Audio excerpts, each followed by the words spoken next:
por Bridging Value.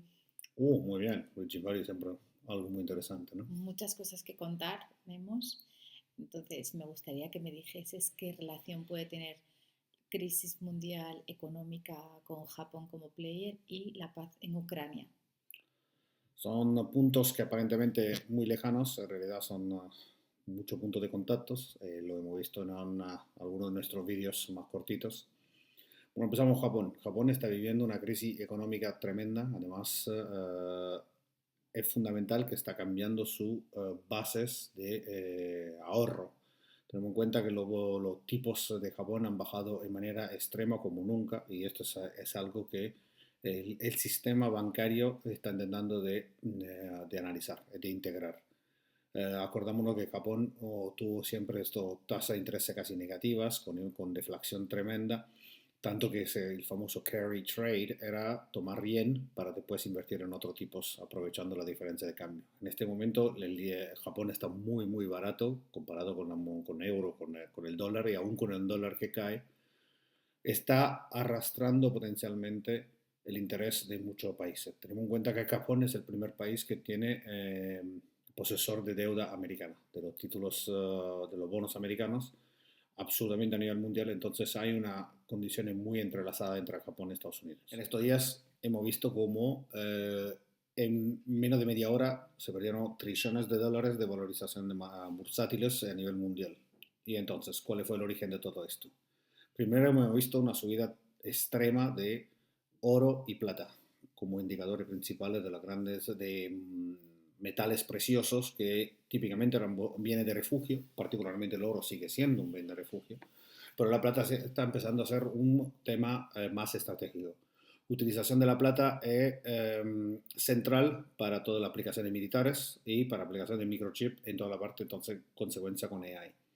Además, se suma, la plata es uno de los mejores conductores, es el mejor conductor de energía, y se suma esto con la escasez de cobre. El cobre es un elemento fundamental en todo el desarrollo de la energía, de la electricidad, transmisión de electricidad, y hoy no hay suficiente cobre reconocido a nivel mundial. Entonces hay varios proyectos, algunos también en España, que pueden ayudar a impactar este cambio de la posición del plata.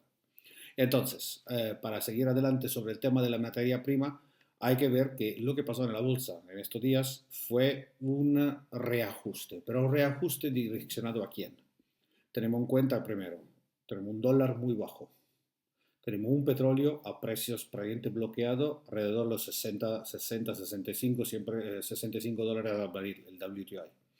Un gas que sigue subiendo de manera extrema, con contratos a largo plazo de GNL saliendo de Estados Unidos muy, muy fuertes, y una potencial burbuja de AI. Entonces, todos estos factores juntos han creado una inestabilidad general. Inestabilidad, además, casi, casi en algunos momentos empujada por los bancos centrales a nivel mundial que se están recargando de oro más que de dólares, evidentemente, o de títulos americanos.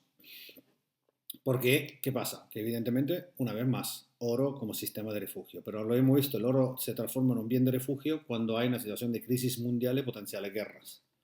¿Y dónde son el foco de la guerra hoy? Sabemos que el foco de la guerra hoy, la guerra principal que se ha quedado es la de Ucrania con Rusia. Pero casi no lo escuchamos más en el día a día. Teníamos boletines de guerras constantes, hoy no lo escuchamos casi más. Y es evidente que por la primera vez hubo un alto al fuego de una semana que aparentemente Trump logró negociar con Putin, pero Ucrania, la paz en Ucrania tiene un impacto en los equilibrios globales.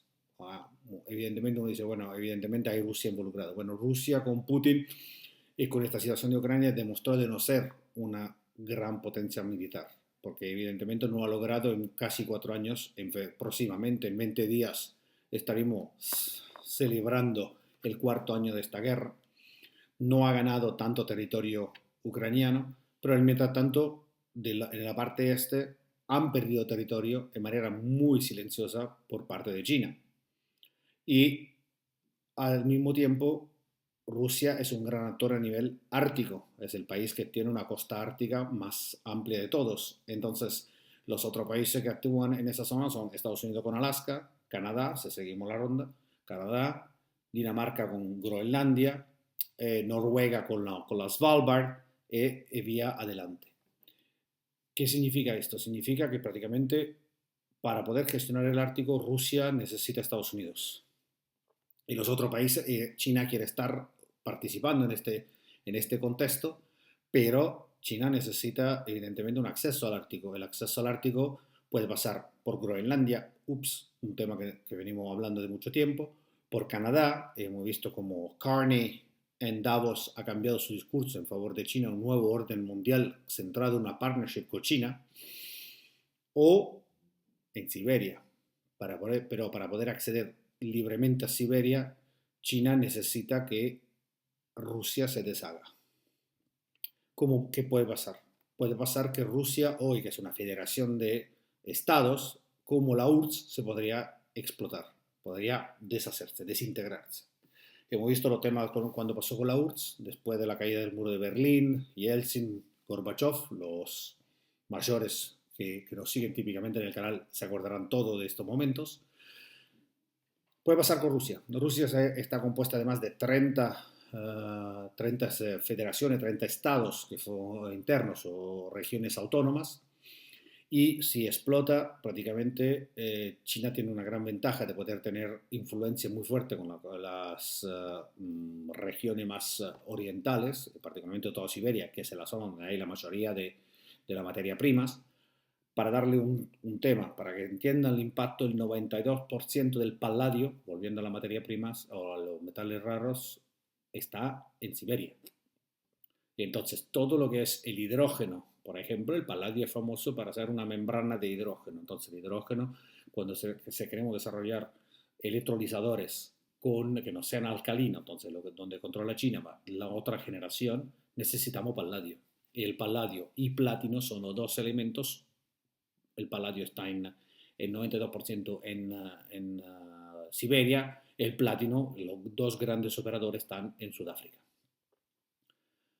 Volviendo a esto, la paz de Ucrania tiene que salir de manera tal que no se deshaga Rusia, se desprenda de todo lo que sea Rusia, porque si no, entramos en un vórtice de inestabilidad global. Y entonces Groenlandia es uno de los lugares donde se están conversando estas cosas. Y como habrán visto, en el momento del punto de crisis más fuerte con Groenlandia, hemos llegado aparentemente a una potencial guerra, entre comillas, entre Estados Unidos y los aliados de la OTAN para Groenlandia. Evidentemente fue una de las jugadas de Donald Trump, que tira siempre al nivel extremo cuando empiezan las negociaciones, después los demás muestran sus cartas y Donald Trump a ese punto entra para negociar lo que quiere, pero muchas de las negociaciones en la conversación entre Rusia y Estados Unidos pasaron por el Vaticano. De vuelta, Rusia y Estados Unidos se están hablando de manera cada día más fuerte y las conversaciones se están abriendo con Ucrania para poder definir qué hacer con cerrar el tema ucraniano. Bueno, entonces, ¿por qué tanto temas? Pues sabemos que uno de los acuerdos que Estados Unidos pidió a Ucrania es la gestión de las tierras raras que están presentes en el Donbass. Tierras raras de vueltas en Groenlandia. Los dos grandes yacimientos, lo de Tambris y Kranefeld, son dos sitios fundamentales, sobre todo porque hay, lo de Tambris en particular, no hay elementos radiactivos mezclados con la formación geológica, entonces hace que sea más fácil tratar las tierras raras.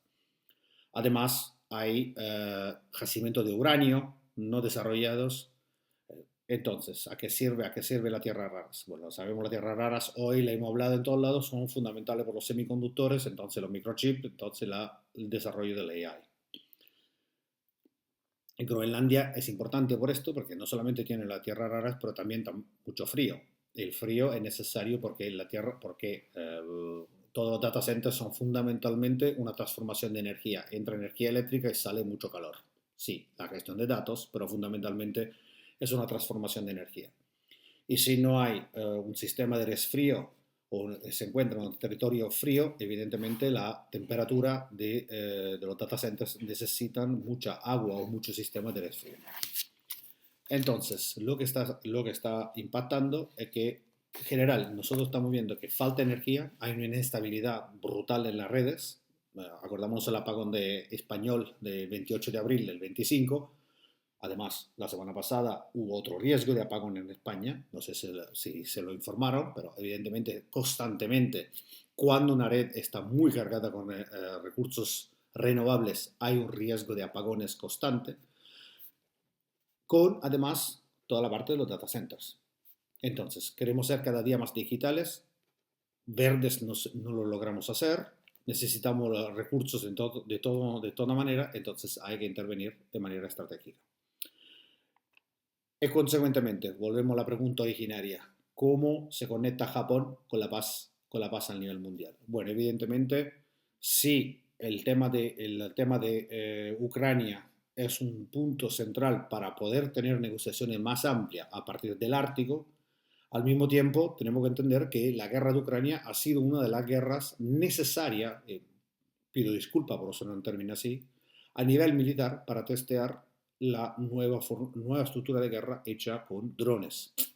Nunca había habido una guerra real hecha con drones. ¿Qué significa esto? Que los drones, si no se probaban en un campo de batalla, lamentablemente matando gente y mucha gente, no se iba a conocer esto. Entonces sabemos que hoy hay actores múltiples. Turquía con sus propios drones ha ayudado a Ucrania. Irán ha ayudado a Rusia con su propio drone, vendiendo drones a Rusia. Los ucranianos mismos desarrollaron sistema de drones marinos con tipo botes o submarinos hasta lograron entrar en la base naval de Novorossiysk, que es la nueva base más interna a Rusia, que tuvieron que sacar la flota de Sebastopol en Crimea, porque probablemente los ucranianos habían dañado dañado y hundido múltiples barcos fundamentales para la flota del Mar Negro rusa. Y estos drones hoy se usan y lo está teniendo en cuenta, lo está usando Taiwán. Además, lo está mejorando aún porque son plataformas de drones. La sexta generación que se dice a nivel de armas son los sistemas anteriores que conocíamos de siempre, un avión, por ejemplo, pero un avión que controla toda una cantidad de drones que se mueven alrededor. Entonces, estamos hablando de una guerra que cada día más, entre comillas, robótica, menos humana, más controlada a distancia para intervenir. Y eso es la gran diferencia, por ejemplo, de cómo usar el ser humano. Imagínense la diferencia de lo que ha hecho Rusia en Ucrania, cuánta gente ha tenido que mover para ganar el frente comparado con las dos acciones americanas en Irán y Venezuela. Cómo poder entrar en un país enemigo y en menos de 46 segundos poder prelevar el líder de un país. Después discutiremos el rol de Maduro, pero en ese momento era la figura de referencia del régimen bolivariano en Venezuela. Entonces, para intentar recapitular un poco todo, mostrar un hilo conductor. La paz en Ucrania hoy es difícil porque hay que hacer que Rusia salga, o particularmente Putin, en la estructura de Putin, salga no tan debilitada para que no se desmembre Rusia. ¿Por qué? Si se desmembra Rusia, evidentemente tenemos unos líos globales y hay algunos actores que se acercarán cada día más a controlar las tierras, los materiales raros o preciosos que tiene Rusia. Hemos hablado del paladio. Pero Rusia fundamentalmente es un actor global hoy todavía en el Ártico, si no más a nivel global. El Ártico entonces pasa por el control de Groenlandia y todas las conexiones en Groenlandia. Groenlandia además tiene las tierras raras y uranio, que son dos elementos fundamentales para todo el desarrollo de la IA. ¿Por qué? Tierras raras necesarias para la producción de microchip, uranio para la producción de los pequeños reactores nucleares que sirven para alimentar toda la necesidad energética para gestionar la IA. Pero para producir la IA, todos los microchips, se necesita plata.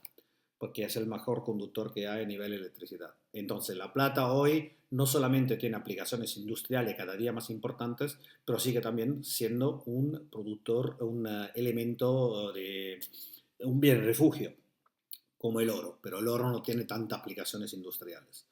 Pero en estas condiciones, para los bancos centrales, se está transformando el oro en cada día un bien de refugio más importante, evitando de invertir y de comprar títulos americanos o dólares. Y entonces se crea una vez más un desfasaje a nivel de economía global. Entonces, el país que tiene más títulos americanos, que es Japón, además por su propia incapacidad hoy de crecer como economía y tener la clásica stagflación, como decimos, además le están bajando los tipos de intereses, cosa que no ha pasado nunca en la historia de Japón. Y entonces hay una crisis potencialmente sistémica asociada al efecto que todo está conectado y podrías todo cambiarse si se resuelve si se resuelve la situación ucraniana. Por esto hay que seguirnos en el canal.